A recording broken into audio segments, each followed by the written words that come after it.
Didn't expect that. Oh dear. Hi, I'm John, and today I'm talking about analog delay.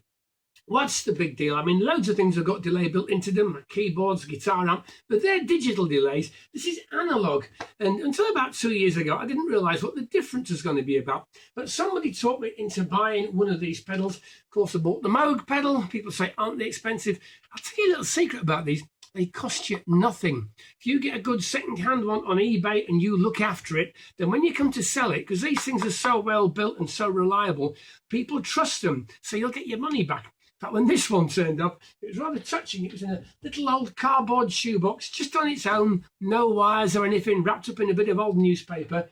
Got it out, and I've never looked back. It's like that little puppy that follows you home, and you love it.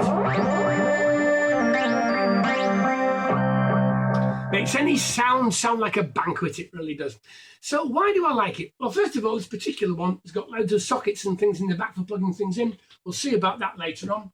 But the other thing is, I can explain how it works.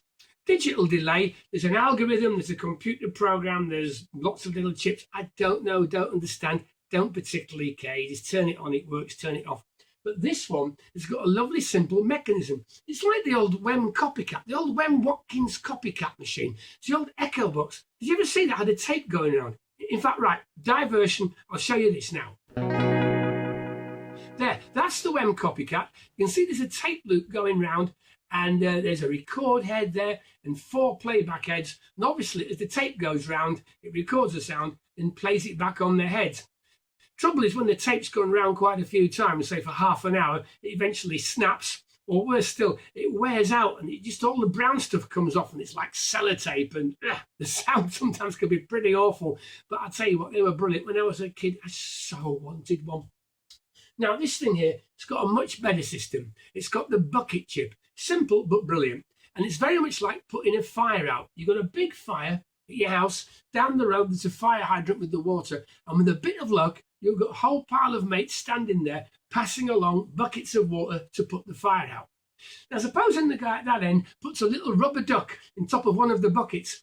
As he passes it along, there's a delay before that little rubber duck lands on the fire. I'm only doing a little story. It's not a real bad duck story, trust me. Okay. That little delay is the same as how the delay works in this pedal. And to illustrate, let me show you. Here's a diagram of the bucket chips inside the machine. I've only put 9 chips on this little diagram. The machine itself is going to have thousands of them, but 9's enough for now. Okay, the signal comes in from the side, at the input side. Each of these chips is holding 0 voltage, represented by the green line. Now, every time a little clock voltage fires, the chip passes its voltage along, just like the bucket brigade putting out the fire. So as the signal approaches the first chip, the clock fires, and it's recorded the level of the signal. It's gone down a bit, okay? As the signal goes a bit further, the clock fires again, and it's passed the first voltage to the second chip, and the first chip has recorded a new voltage. And so the signal keeps coming in, the clock keeps firing, and gradually we get a trace of voltages going along the line of buckets, which represent the shape of the signal voltage. That's the original voltage there. Of course, these keep coming along as the clock keeps firing, and eventually we get another signal voltage coming out at the end. There's the waveform, but you'll notice the waveform is slightly different. This means the sound that comes out, the delayed sound that's come through the chips, is slightly different to the sound that goes in. Let's try something. There, as that's going round and round inside the machine, gradually this sound is morphing. Now, a digital delay will do this, but analog delays do it better. What's more, different manufacturers use different bucket chips, and so you get different characteristics in the pedal. Some people like this one, some people like that one. Moog are particularly snobbish about their bucket chips. They say that our bucket chips are limited edition, and they produce the richest, warmest, creamiest delay on the planet. Oh, settle down, boys. It's only a pedal. It's a nice pedal, but you know. Anyway, while this is going round, listen. Ha! What does it sound like now? I don't know, bubbles in the bath or a duck being sick or something, but it doesn't sound anything like what I put in. Right, let's have a look at the controls here. Delay time. All this is, it shows how fast the clock inside is firing the chips. If I speed it up, the clock is going faster. If I slow it down, it's the same as speeding up and slowing down an old tape recorder actually. And there's a switch here, short, long. If I go long, it's going very slow now. It's still holding that sound. Isn't that great? Then this one, feedback, this just shows how many echoes you get. And if I turn it down to 0, you get none. Here's where the feedback loop goes in. There we are. All we do is we take the output, put it along, shove it back in the front, and usually we set it so that it decays. The waveform gets smaller every time it goes round, and so you get multiple echoes until they all die away to nothing. Right, there's how the machine works. That's the physics lesson. That's the nitty-gritty out of the way. Hey, now it's playtime. I'm going to show you some of the things you can do with this. Try something nice. When they designed the MOOG Voyager, they put this panel here, which I never really use much. It's actually just so you can lean your pedal up. Clever, eh?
Right, well, so far I've pretty much been in control of what I'm doing. I really have.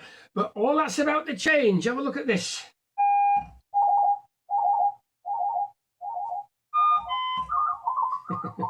What's going on? What's happening is I'm using the sockets in the back of the pedal to modulate the delay time. Look at this. These ones marked with a little white band here, you can put control voltages in, and these will do the same job as turning the knobs on the front of the pedal. And if you look here, I've got a yellow wire going into the socket labelled time. That's the delay time. So what's coming down this yellow wire? The answer is it's oscillator 3 on the Voyager, but to get from there to there, it has to do a bit of a dance.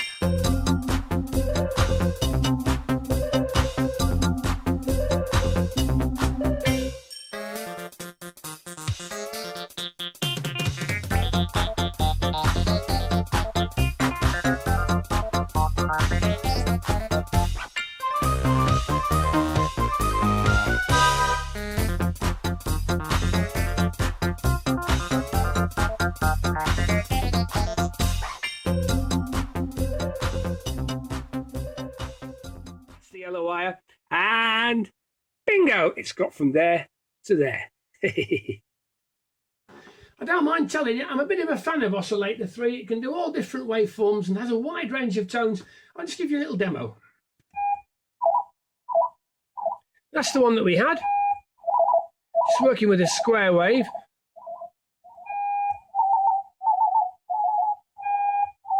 similar.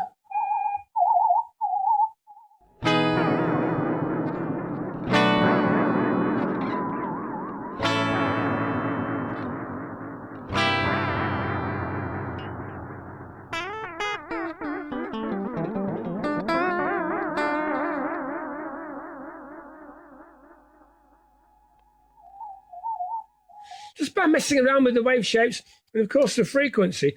Let's just try it with the audio range. This could be dangerous. I don't know what's going to happen here.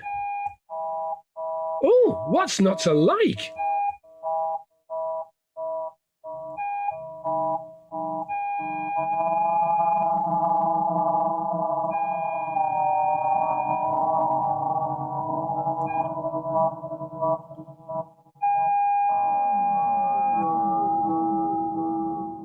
You can get a posh version of this pedal, by the way, which has got a VCO built in. It's got another little trick I love as well. On the posh version, you can tap tempo it so you can exactly time the delays. I love it, but boy, it's expensive. Yeah, won't get that one for nothing. But right, I'm now going to show you something which I personally find more useful. You'll see that I've now moved the yellow wire. It doesn't go into the time socket anymore. It's going into the mix socket. So any voltage down here controls how much echo you get or whether or not indeed the signal is dry. And I'm not using the oscillator as a control voltage. The red wire here is going into the filter envelope output. I've set the filter envelope up on the Voyager so that when I push a note down, the voltage goes very high immediately. And then when I release the key, the voltage goes down. But there's a bit more to it than that. That voltage is coming out there. It goes into the processor here. The processor is going to invert that filter envelope so that when I push a note down, the voltage goes down. When I release a note, the voltage goes up. And that goes through the attenuator, and that's what's going into the mix socket. And this is why I've done it. Can you hear that?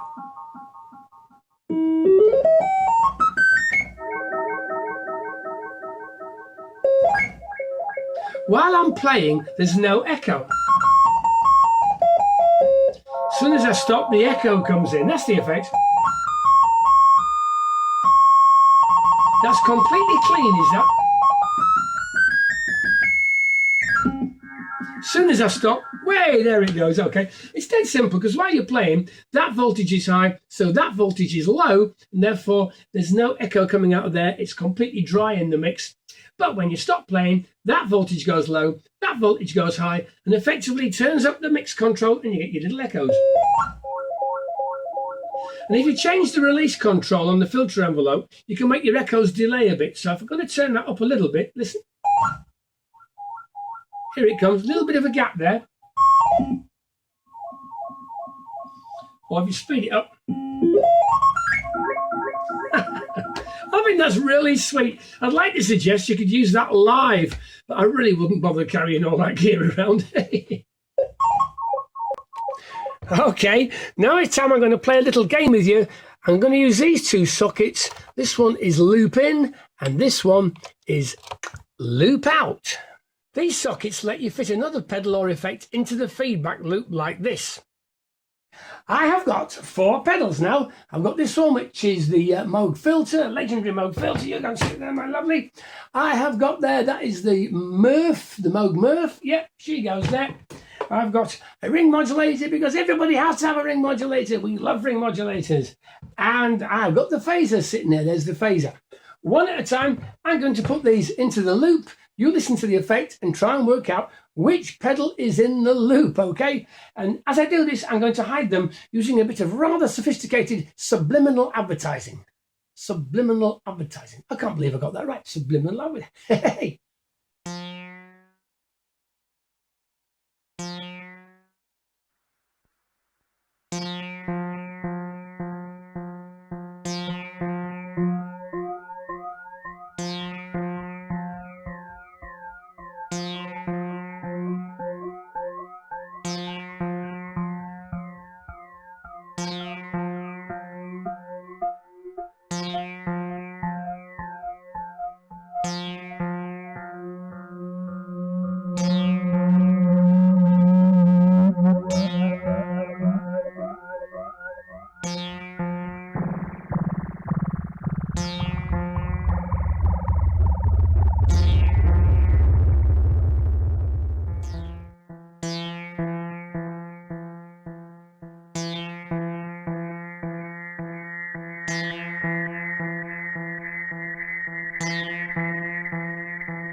I know what you're thinking. You're wondering, what would it be like if I put all 4 pedals in the loop at the same time? What would it sound like? I can describe the sound in one word, and it's not a word I choose to use when I'm being on the telly. So imagine it for yourself. It's awful. But the great thing is, you don't need all this junk. You don't need loads of pedals. There's loads of childish fun to be had just with this thing all by itself. I'll show you. Put that in there. Get that there. In the meantime, thanks so much for watching me. I hope you've enjoyed the video. And let me leave you with this. Smile.